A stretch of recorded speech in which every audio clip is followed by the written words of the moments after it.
Welcome to Critical DMG, a podcast about two best friends who might have grown up but never grew out of their love for the Game Boy. We will be playing and reviewing every North American title released on Nintendo's original handheld console. This is episode 2. I'm Tony, and I'm already booking my tickets to Sarasa Land.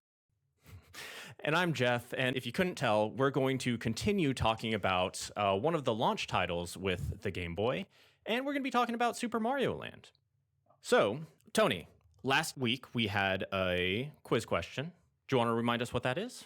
So, the quiz question from last week was about the gameplay section in Tetris. We talked about the rockets and shuttles that can launch when you score highly, but those are actually based on real-life spacecraft. Which real-life model is the space shuttle you see launching at the end of a B-mode play based on? So I definitely would have gotten this wrong. I definitely thought, honestly, my entire life, I thought it was a U.S. space shuttle. Turns out it's a Russian, or a Soviet Union rather, space shuttle, the Buran. I'm hopefully saying that right. Buran. Very similar to the U.S. Apparently it flew, I think, once, and that's it. But that's the answer. With our quiz question out of the way, let's go ahead and dive into Super Mario Land. So, real quick, immediate opinions. Tony, should someone play this game today? Yes or no? Yes. I've already played it multiple times. I agree. Yes, definitely. Let's dive a little bit more into those answers. Give us a little bit of a background, or what is Super Mario Land for those who haven't played it? So, if you were just going strictly based on the back of the box, it would tell you that Mario is in a world of strange creatures. Ancient ruins, giant crabs, Koopa Troopas, flying stone heads, and hungry sharks await you in this brand new world of adventure. Travel over land, in the air, and underwater. Mario runs, jumps, and bounces his way to fortune and glory on his mission to save the princess. A beautiful kingdom on ancient ruins, tempestuous waters, and brand new challenges make Super Mario Land the best ever. Lofty claims. Very, very lofty, especially considering some of the other games that they've released in this series. But a few interesting things to note about that. It's Sarasa Land. It's not our beloved Mushroom Kingdom. And the princess that you're saving is not Princess Peach or Princess Toadstool. It is Princess Daisy. So this is actually the first time that she was introduced into the series. And I found that interesting because I'm familiar with Daisy from recent games, and I didn't realize that she was introduced quite so early, 1989, very, very early in the Mario franchise. It could have been Pauline. Pauline was the Donkey Kong princess, technically, that was rescuable. So it could have just been Pauline. But yeah, Mario got around in the 80s and 90s. Right? Who would have thought? Is there anything else you want to say about the kind of the background or what was going on with Nintendo and everything back then? Or well, it came out in July with the launch of the Game Boy. It was developed by Nintendo's R&D 1, and because it was a Mario game that was made not by the base Mario team that had done the previous titles for the NES, not only when you hear of Sarasa Land and Princess Daisy does that maybe send up some flags that things are not exactly what you would think of when you think of early Mario game, but there's a lot of things that, if you are not familiar with this game, may come as a little bit of a shock compared to what you might be used to. Some familiar faces, but a lot of strangeness in Super Mario Land. Yeah, I've seen some reviews, I guess recent reviews, that kind of criticize a little bit of the, I guess, theme. It's themed around Tatanga, the alien. Tatanga, who's a space monster, yeah, which is quite a bit of a different theme than Koopas, the Bowsers, and all of that. You do still have a lot of familiar faces, but I've seen some critique about that. I think when it came out, everything that I've seen has said it was well received and people were not too hung up about that. But with that, is there anything else you want to talk about before we get into a little bit of the discussion of the mechanics, gameplay, and all of that? No, I am ready to discuss Super Mario Land.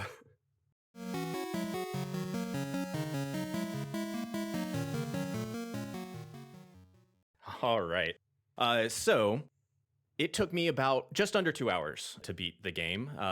From start to rolling credits. How long did it take you? 30 minutes. All right. I will say that I had 2 full game overs, so that is not the best gameplay from my side. I had 0 game overs.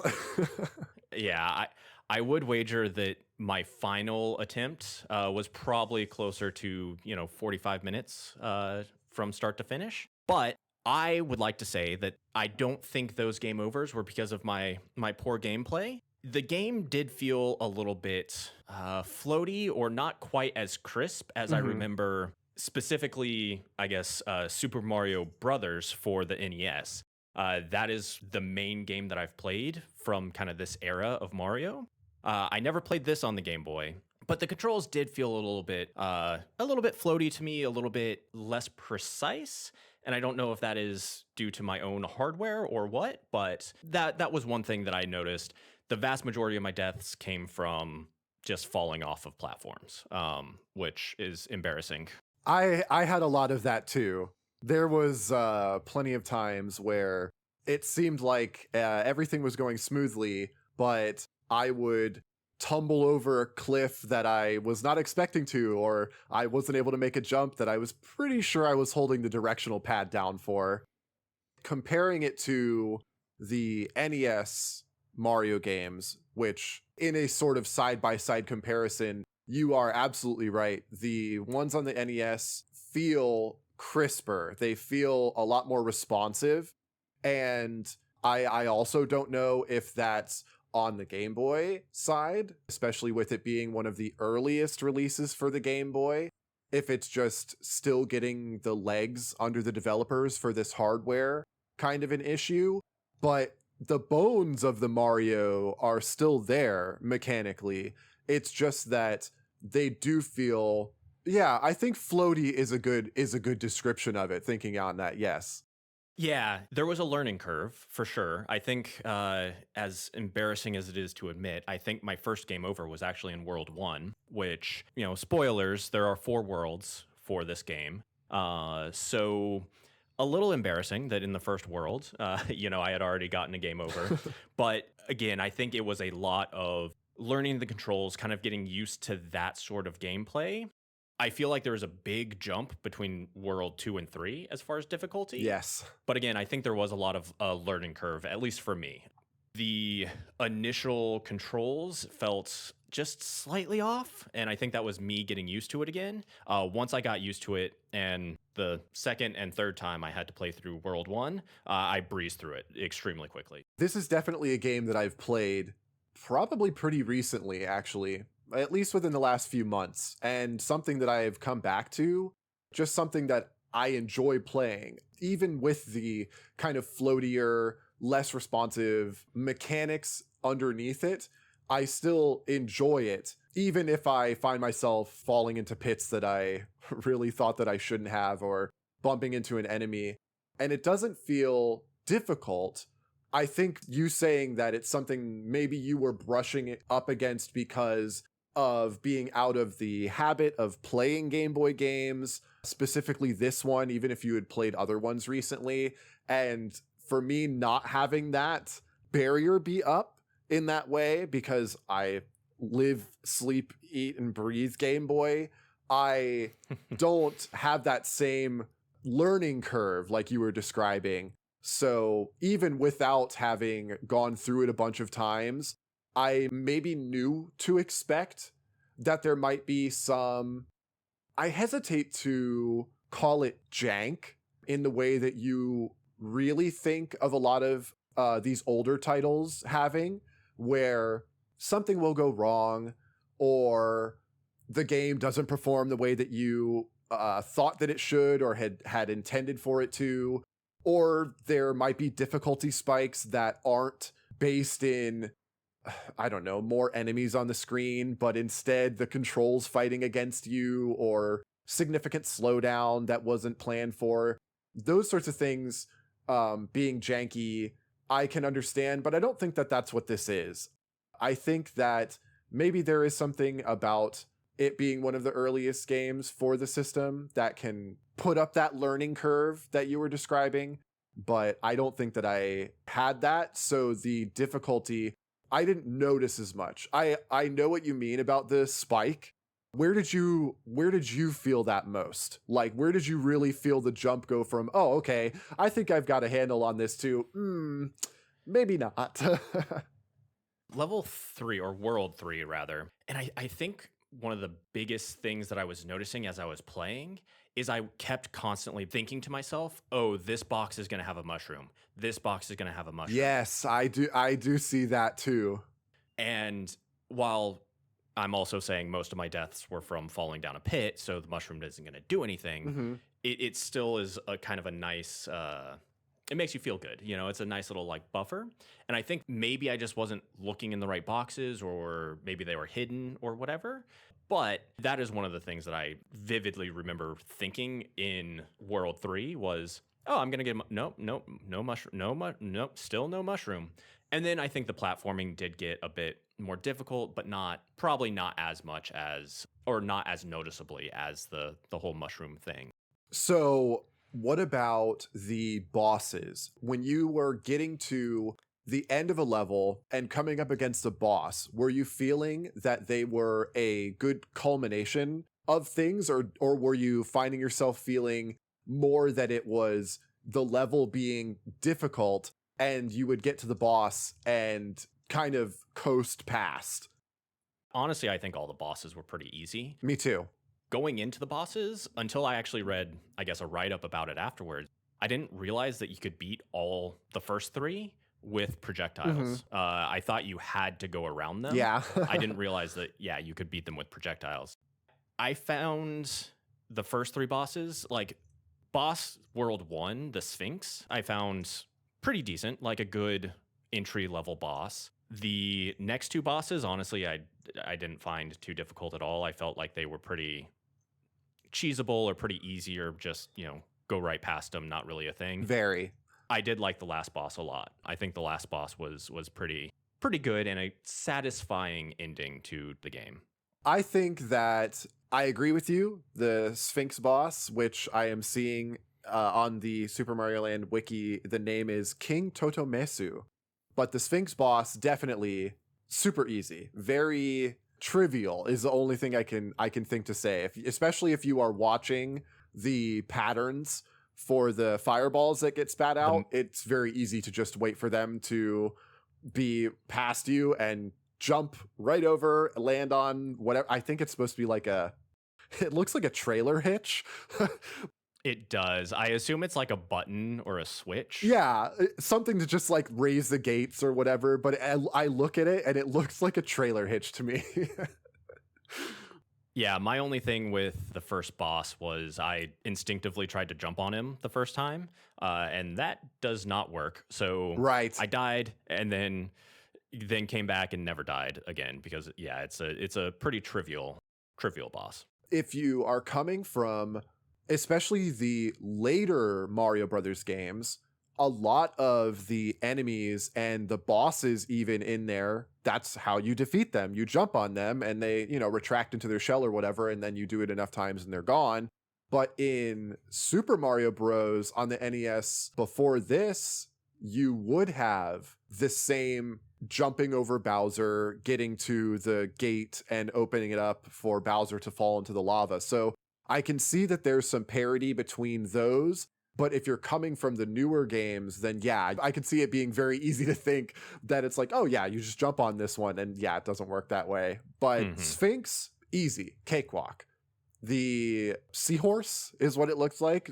Dragon Zamasu is what the wiki is telling me. Also extremely easy, especially if you rock your finger back and forth on your A and B button. You can actually get like a really rapid fire going, because every projectile can only stay on screen for so long.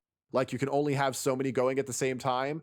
But if you hit something with a projectile, then you can make another one faster. So if you get close enough to the seahorse boss and you just rock back and forth on your A and B buttons, you can just launch the fireballs really, really fast and just spam that boss out really easy. Although you can also skip that one if you don't want to go that route. You can wait for it to float to the top and then just break those blocks and hit the thing anyway, and it'll still win. So either or works. Yeah, that's what I did every time, was just go under and break the blocks, and zero issue, very easy. I loved how it just threw you into a submarine level with, a submarine and rockets. I love the shmup levels so much. They're so good. Exactly. Just such an interesting spin on what you would expect from a Super Mario game of the time. A mechanics question, because, you were saying you could only have so many projectiles on screen. Mhm. It was, from what I could tell, it was 3. Right. And it was either until they got to the end of the screen or until they hit something, and then you could spawn another projectile. From your, I guess, expertise, do you think there was any mechanical reason for that, like physical, pixels on screen or something along those lines? Or do you think that was just like a game design choice from them of 3 should be enough? We don't want you just completely spamming, the button. It could be both, just because the arbitrary limit on the projectiles could just be a way for them to limit the amount that you could have. I forget actually. Are you able? I was literally either rocking my finger on the A and B buttons or I was just tapping it out all the time. Do you know if it's a press hold or if it's only press to fire? I'm not 100%. I believe it's press to fire. I don't believe press hold, but I'm not 100% on that. If we're wrong, let us know. But I think it's press fire. Okay, so let's just work under the assumption that it is a press fire and it is not press hold. If it was press hold and there was no limit on the number of projectiles, then it would make it so much easier, even if there was, say, an idle frame in between each shot, to make it so that it was more of a rhythm and not just spamming the projectiles all over the screen. It would still make those sections extremely easy because, yes, when it comes to Game Boy development, and I'm sure that this is just going to be something that constantly comes up on my end with these games, when it comes to Game Boy development, you can only put so many things on the screen at the same time. And not just on the screen at the same time, but in the same areas of the screen at the same time. So that flickering that anyone who plays retro games is probably familiar, especially if they play them on original hardware, on a CRT, that sort of thing. You're used to and aware of the flickering of backgrounds and sprites, especially on the original Nintendo, on the NES. But the Game Boy has that too, and if there's too much going on at one time across a certain horizontal area of the screen, then things can start to pop in and out, and that would be really difficult in something like a horizontal shooting subsection of the game. If all of a sudden the enemies that you're supposed to be shooting are just vanishing from your screen, even though they're not actually gone, it would mean that you would get hit even though you can't see what's coming at you. So it's probably like a column A, column B situation. Put a limit so that the player can't just mash their way through and not ever have to worry about the enemies coming on screen. But also they can only have so much going on the screen at the same time. If there were too many of those things moving, shooting, going across the screen all at the same time, then it would really start to drag on the performance of the game. So it's probably a little of both, and I wouldn't know enough about the assembly code that goes into it to really be able to say, oh, this is why or how they did that sort of thing. But just from my time making Game Boy games and what I do know about the hardware limitations, my guess is it's probably a little of both. That makes a lot of sense, and I assume there's always nuance with things, right? But I did kind of wonder that. Sorry for derailing. Back to our boss, World 3 boss. Hioi Hoi, which I love. So this one, mechanic's pretty easy. He's throwing rocks, which is a mechanic of that world. That I don't like, by the way. I am anti-rock. I don't like it. That felt very janky, honestly. I assume the way you're supposed to do it is jump on the rocks to then jump over him Right. and get on the Switch or whatever. You can also defeat them with super balls, not fire flowers, but super balls. I did not do either of those.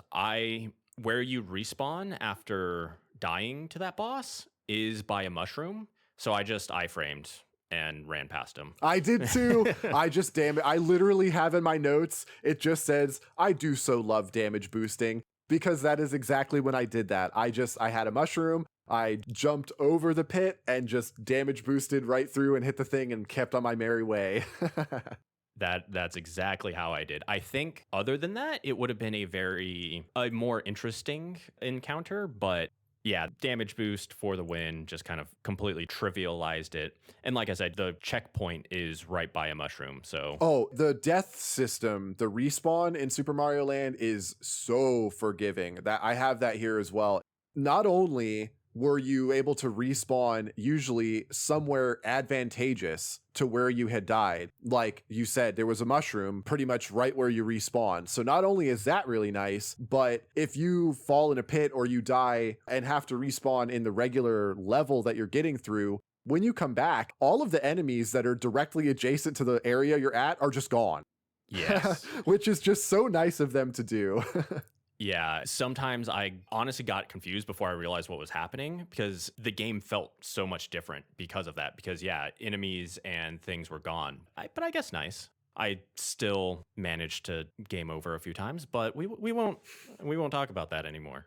I think that I ended up somewhere in the area of over 20 lives at one time. Yeah, I think I ended the last run with maybe 10 to 15, but we'll chalk that up to learning curve. Our final boss, I guess it was a twofer. Biokinton, I think is the cloud. Biokinton, a cloud boss that bounces around, releasing chickens at Mario. Yeah, I did not think that those were chickens. Is that what they're supposed to be? The birds in that stage? I thought they were parrots. I will check what the manual says real quick. To the manual. Apparently the boss is super shy, and that's why they hide in a cloud. So no one has actually ever seen them. Oh, I thought the boss was the cloud. The more you know. No, I guess they are hiding in the cloud. And yes, they are chickens. They are chickens. Wow. I'm shocked. This is the one boss, or I guess the two bosses in the game that you must defeat with projectiles. You cannot just cheese your way past them, hit a button. You actually have to defeat them with projectiles. This level specifically, you're not in a submarine. You're in an airplane. And then once you defeat our cloud boss, it's the final boss of the game. Tatanga. I'm letting you say all the names because I know I'm going to mess them up. So that's okay. I'm going to say them anyway, even if I do mess them up. I apologize in advance, but I'm doing my best. So yeah, the final boss, Tatanga, mysterious spaceman in a little spacesuit flying, shooting projectiles at you. Pretty simple. Just avoid those while constantly shooting, and you'll eventually get past the boss. What a way to end a Mario game. And even thinking of all of the other Mario games, like when you had said that you had read things about people kind of bristling at how different this one was. What a way to end the Mario game, with a literal shoot 'em up boss fight instead of just, another jumping or flipping the gate switch like it was for all the rest of them. So different. I love it. I actually really enjoy the lead up to the Tatanga fight, even though it is kind of a pain. If you do die during the fight, you have to do the whole thing all over again. But I think it's a really good way to close things out. I agree. And then once you win, you finally rescue Daisy and you get in a spaceship, something, a fighter jet-esque thing, and you shoot off into the sunset. Mario was loaded in the 80s and 90s. I mean, he's got a submarine, an airplane, a jet. Apparently, he's got it all. And they're all single or double passenger too. It's not like he's just got flyer miles. Those are his. Exactly. So I think the last mechanic thing that I kind of wanted to bring up in World 3-3, I got hit by a Kaizo block, which Kaizo blocks did not exist in this at this time, but there is a hidden block that I just happened to jump into, and it knocked me directly into a pit. No And way. it is not intended for that, I believe. I believe it's intended as a way to get kind of back up onto the level. Okay. Yeah, it's right next to a pipe, and I guess I had gotten too far to one side of the pipe. As I was running through, went to jump onto the next area, which I believe I could have made. But yeah, hit the block and fell. And I was just kind of amazed that, yeah, a Kaizo block got me in Super Mario Land, even though, again, Kaizo blocks were not a thing until much later. But I got trolled by a hidden block. It was actually just Gunpei Yokoi reaching out from 1989 to troll you specifically. Exactly. So I do have something that I want to ask before we wrap up the mechanics section. Did you, since you had said that on your final run, you ended up with a sizable stock of lives, where were you getting those from? Was it the bonus game, or was it going down pipes, or was it finding the hidden hearts inside of blocks? Vast majority came from the bonus game at the end of the levels. By my third playthrough, I guess we'll call it, I got significantly better at getting to the upper door to get to the bonus game. By the last playthrough is definitely significantly more due to that.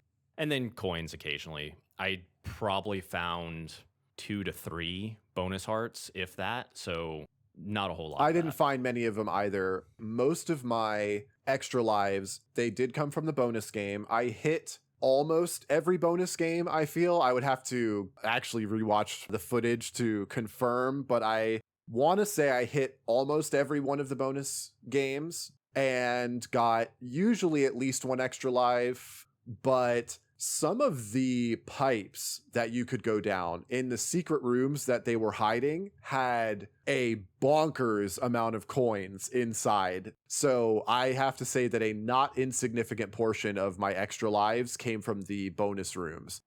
Yeah, I, especially as I started playing more and more, I stopped checking the pipes because I wanted to finish and continue on. I did too. That is probably why my final round less were because of that. But to elaborate on what we're talking about, at the end of each level, this had 2 doors. The bottom door, which just let you progress to the next level, and then a top door, which had increasingly more difficult platforming to get to. But if you got to the top door, you went to a bonus game, which essentially was just a roulette style where you're bouncing around with 4 options: a 1-up, a 2-up, a 3-up, and then a fire flower, or a super ball flower, rather. That's what we're talking about with the bonus game at the end of each level. Did you have an easy time trying to predict where you were going to land your Mario, or did you just kind of wing it?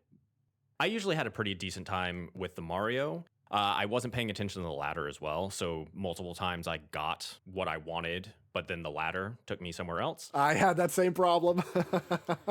I had my wife was watching me a couple times, and I would look over my shoulder and say to her, "Oh, I'm gonna get the 3 lives. Watch this." And I would watch the Mario flashing up and down the different rows and hit the button, and I would get the Mario to land on the row I would need, and then the ladder would just completely mess me up. Yeah. I think that's all I wanted with the mechanics. I think you said that was your last point as well. So are you ready for a quick break? Yes. All right, let's do it.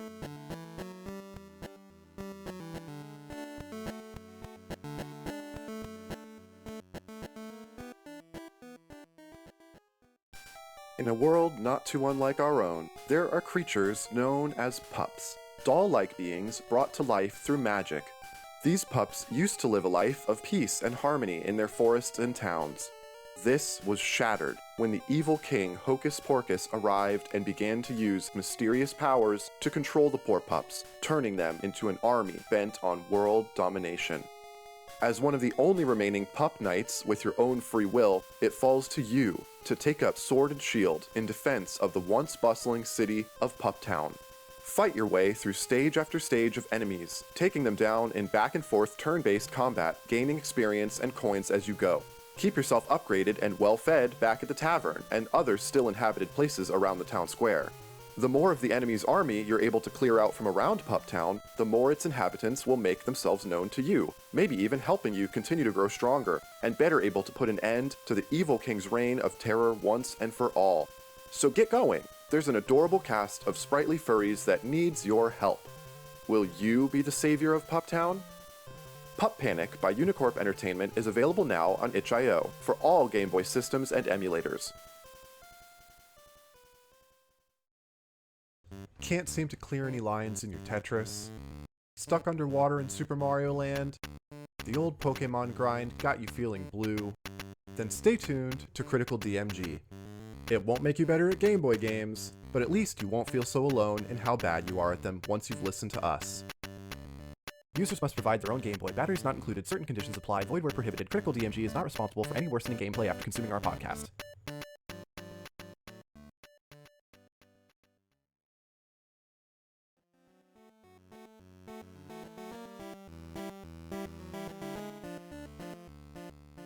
And we're back.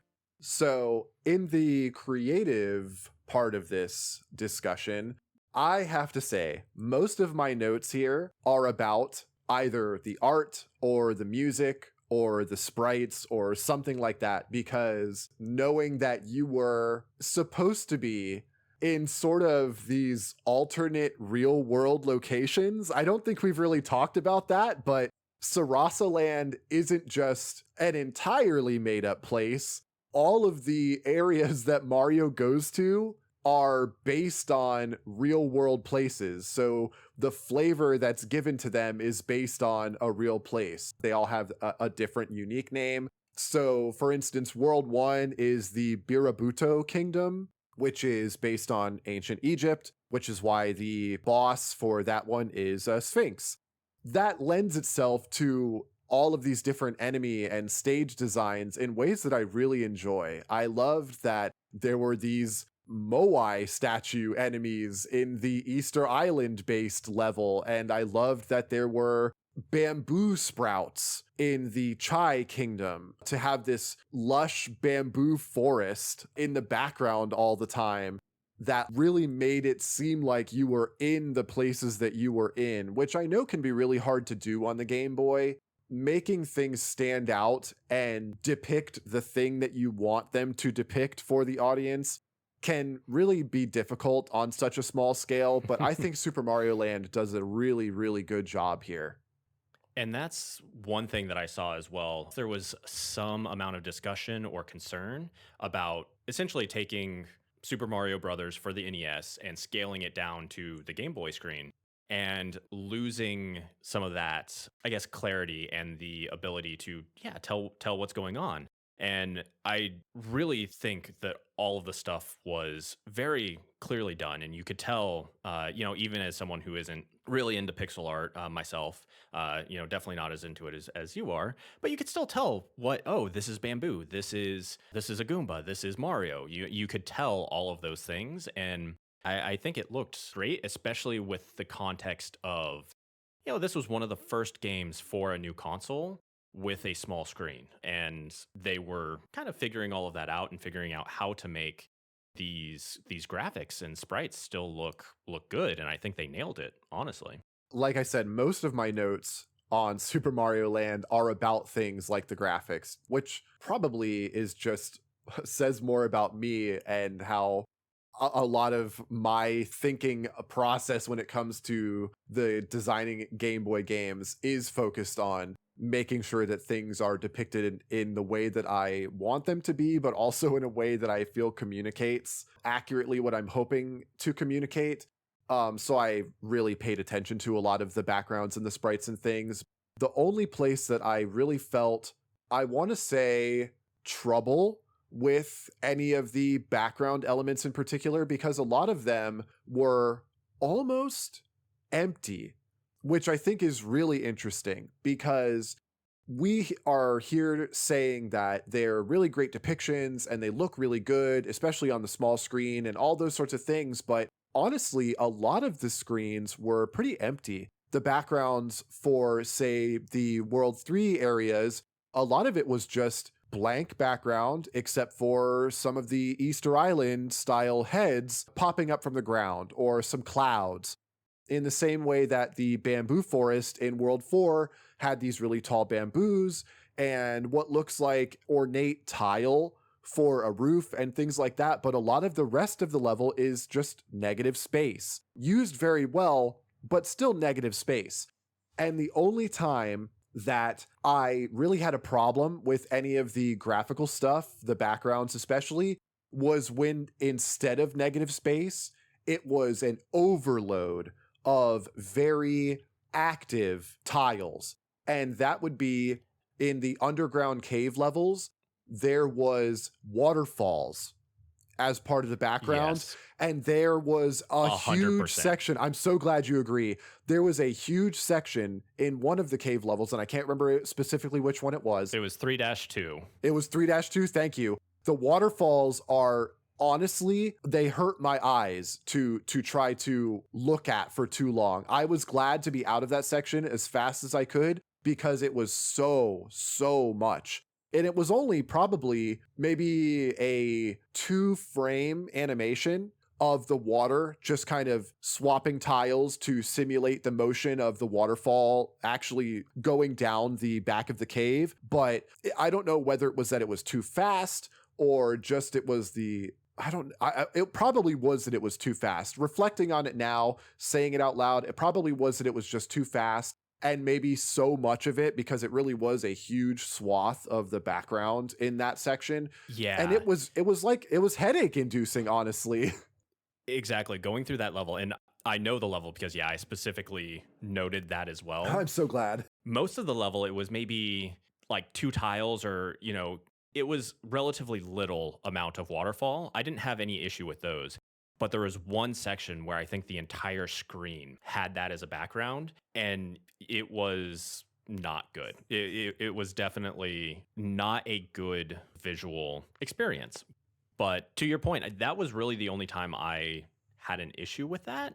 And yeah, maybe it was partially because the rest of the game had been so sparse and so much negative space. But yeah, it was just too quickly flashing. And so it kind of gave a strobe feeling to the section. Oh, that's true. That's true. As soon as you started saying there was one point that I was like, oh, I wonder if this is it. I wonder if it's it. Yep, we are on the same wavelength because it was really the only time. And I think that you are actually very correct because especially with Game Boy games, I mean, really all games back then, flashing on screen was a big issue. They definitely did not have the same protections in place for like photosensitivity. So things like special effects and flashing backgrounds and rapidly changing tiles and things probably weren't really given the same look over or the same consideration in the way that we do now. Like when I'm designing games, I am definitely thinking how much on-screen action, how much of that is actually acceptable and how much of that is to a point where I really should say something because it could potentially cause damage or be difficult to look at or get through. And I just don't think that that was the consideration that was here because it really does feel like that. Going from the negative space of the rest of those areas to that waterfall section really does feel almost like a strobe, exactly like you were describing. It's really difficult to get through, and I was glad that they did not have other moments like that in basically the entire rest of the game. Yeah, I agree.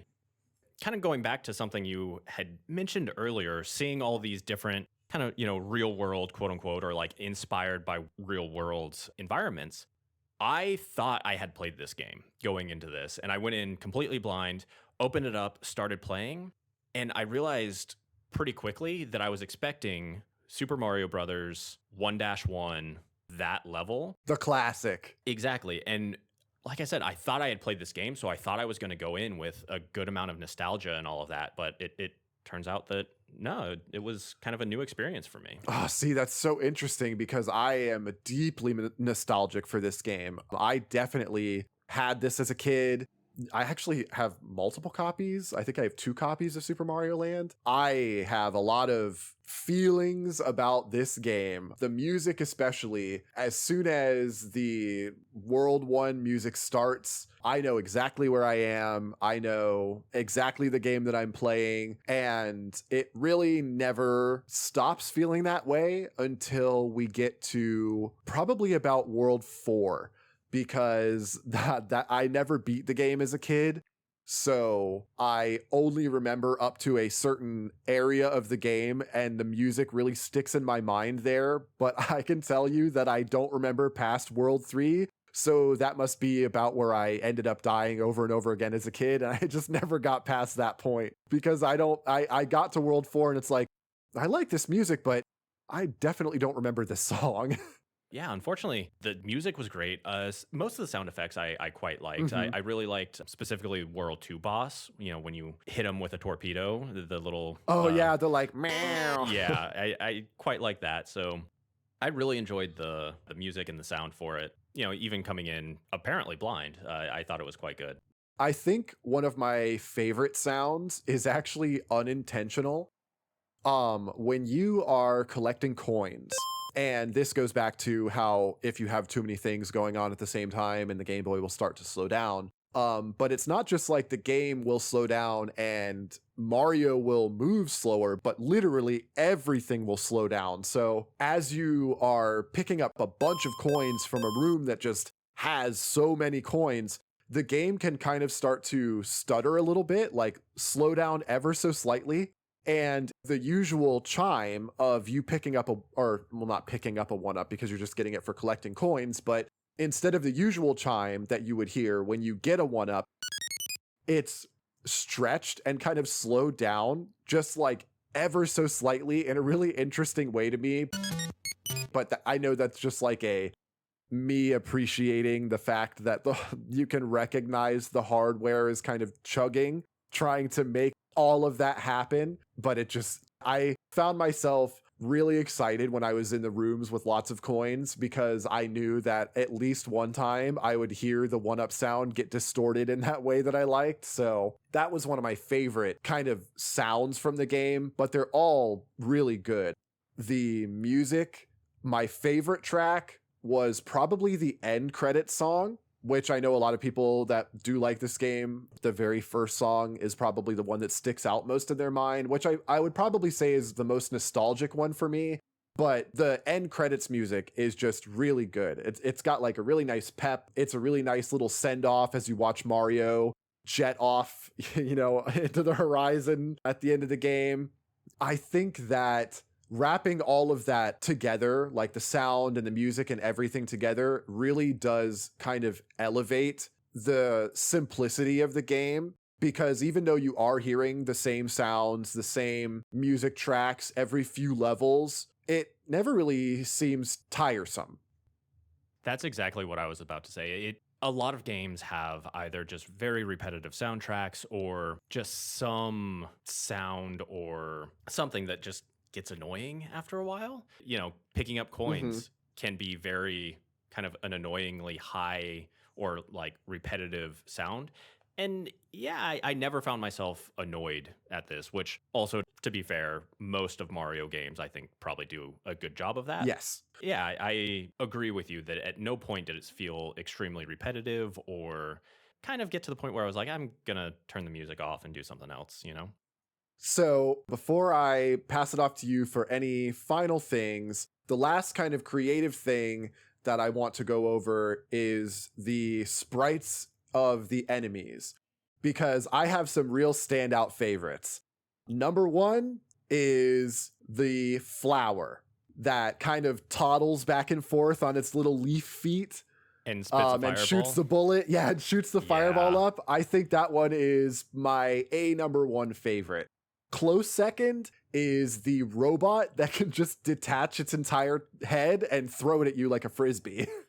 The robot might be my favorite. I also like the little jumping guy. I think in World 1 is where it comes It's up. like a fly. Yeah, exactly. I quite like that one as well. But I think the robot is my favorite, honestly. I think the only thing because you kind of get used to, oh, there's a Goomba, Mm-hmm. right? Oh, there's a Koopa, right? And then you see all of the rest of the enemies, and it's just like, well, I don't know what any of these things are. Exactly. The only time that I really think I stopped and kind of had to go, why is this here?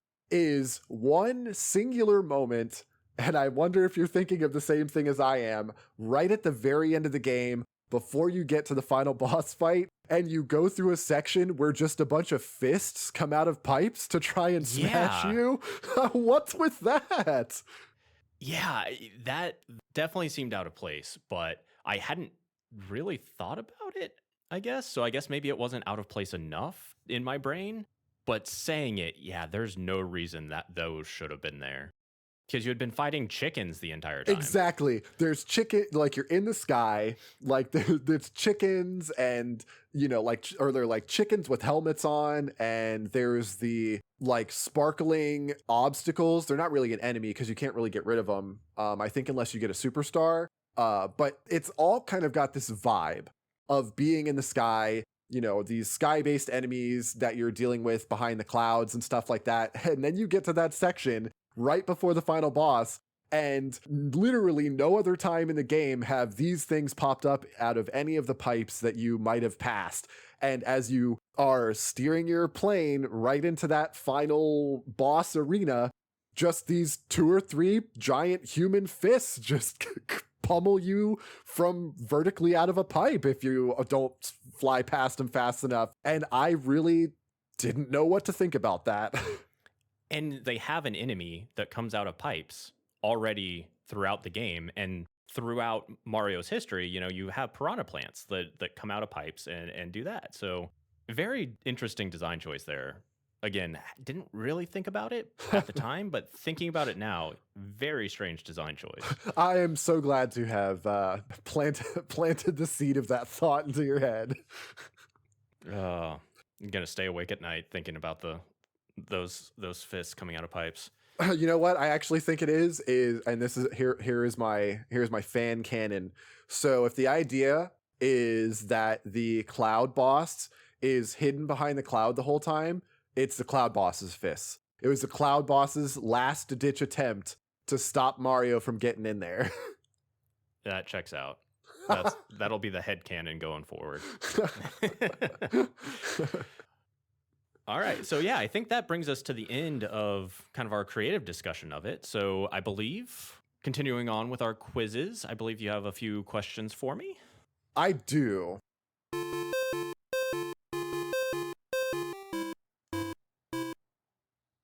So let's see. Here we go. Super Mario Land quiz. Are you ready for question 1? Probably not, but go ahead. It's too bad. All right. Question 1. What are the names of the submarine and airplane that Mario pilots in the shoot 'em up sections of the game? I have the manual open, but I will not look at it. No manual checking, no peeking. That's right. Okay. A, Marine Pop and Sky Pop. B, Marine Boy and Sky Boy. C, Marinio and Skyo. Or D, they don't have actual names. Okay, I know they have names because I did read through the manual really quickly. Probably prior yesterday. knowledge. Yeah, I'm cheating with prior knowledge. I think it's A. I want to say I remember it being Pop, and I was confused as to why that was. So I think it's A. Final answer A. Final answer is A. Okay, it's A. Yes, let's go. They are called Marine Pop and Sky Pop, and I don't really know why. I tried to see if maybe there was reasons for it. It could potentially be because of the sound that they make when you pop the bullets out at the enemies. I think the name is pretty cute regardless. I think Marine Pop and Sky Pop are just really cute names for this submarine and airplane that Mario pilots. Ready for question 2? Yes, I'm feeling better now after that one. At least I won't go 0 for 3. So we're aiming for two out of 3, but Okay, question 2. How many other games has the Super Ball power-up from Super Mario Land appeared in other than this one? A, 0, B, 1, C, 2, or D, 3? Oh, I really want to say 0, but I feel like there's a good chance that there's like a random other game. I'm going with 1. I really want to say 0, but I'm going with, I guess, B, 1 other game. Final answer B. Yes. It's C, 2. All right. The Super Ball actually shows up twice. So the most notable one that probably a lot of people would be thinking of is Super Mario Maker 2. It's one of the, I think it's like a costume or like a pickup that you can get that you have to unlock. My 9-year-old loves Super Mario Maker 2, so I've definitely seen that one to confirm. But the other time that it's shown up in another game is it's actually in a micro game from WarioWare Gold on the 3DS. Oh, wow. Which I have not played, but I looked that up, in a WarioWare. For those not familiar, the micro games are just little super mini games that last typically just a few seconds. And the Super Mario Land one is just you having to shoot a super ball at an enemy to try and hit it before the timer runs out. So it showed up in Super Mario Maker 2 and WarioWare Gold. Yeah, I definitely would have never gotten the second one, but I've never played Super Mario Maker 2, but I've seen enough of it that I maybe would have known that, but I guess at least I didn't go with 0, so I was half right, we'll say. The Super Mario Maker 2, I did know, like I said, my 9-year-old, but the WarioWare, I had no idea. I actually thought making the question that I was going to know, oh yeah, it's just one. It was in Super Mario Maker 2, right? But no, it's in WarioWare as well. Okay, ready for question 3, your final question. Yes, for an over 50% win percentage here. I am so excited to ask you this question. All right, here we go. A pop song based on Super Mario Land was created in 1992 after musician Simon Harris was first introduced to the Game Boy by a friend. The track, Super Mario Land, all one word, was only one of a handful of songs related to video games that charted in Europe that year. Which of these other games had a song about them that hit the singles charts in 92? A, Sonic the Hedgehog. B, Tetris. C, Pac-Man. Or D, all of the above? Oh, all of the above. Why you've got to do that to me? And these are not just video game songs like chiptune music that made the singles charts. These are actual songs made by usually some sort of electronic musician, and they are about whatever the video game is, but made into a chart-worthy like pop dance track. All right, so I feel like I have heard, I've heard Tetris songs, 100%. I feel like I've heard that it did have a chart-topping song based off of it. Oh, inside knowledge. This is like very, very questionable. But my default also is anytime a question has all of the above, and maybe I shouldn't be telling you this so you can use it against me in the future. I feel like one of my go-tos is if it has all of the above, it's typically all of the above. Oh, do I think Sonic? I think Pac-Man could definitely have had a song about it. Do I think Sonic could have had a song about it? Yeah, I do. I'm going to go with all of the above. So final answer, all of the above? Yes. It's all of the above. Let's go. All of these games had songs. I need to listen to these now. I will dig these up and listen to them. I haven't listened to each of these ones, but Sonic the Hedgehog got the song Supersonic by HWA. Tetris got Tetris by Dr. Spin. And Pac-Man got Pac-Man by Power Pill. Such creative names. I know. I haven't listened to the Tetris or the Pac-Man song, but I'm going to absolutely give the Supersonic by HWA, the Sonic the Hedgehog song. That's got a stamp of approval from me. That one's a banger. I really enjoyed that one. You should look that one up for sure. Will do. So that's it. That's all 3 of your questions for this time. Yeah, okay, two for three. I'm two, happy two out of with three. that. Two out of three is pretty good. Good job. I'm happy with that. Now it's time for the audience question for next time. So, this one won't have the answer. You'll find that out next episode. The question is, we are going to see some continuity between the Game Boy Mario games when we get to Super Mario Land 2 sometime in the nebulous future. And the reason for that is because a boss from this Super Mario Land makes a reappearance in the sequel. The question for this week is, which boss is it going to be? Ooh. So I was looking back at the games I have, the physical cartridges I had growing up, and I had this game, and I remember playing this game a lot. I am wondering if this is, none of the bosses specifically jump out at me, so I'm wondering if this is one of those I wasn't good enough to get to it. I don't know. We're not going to find out for a while. Super Mario Land 2 is in the distant future, I feel. No, we'll find out next week. Well, that's true, but we won't see it in person until the distant future. Exactly.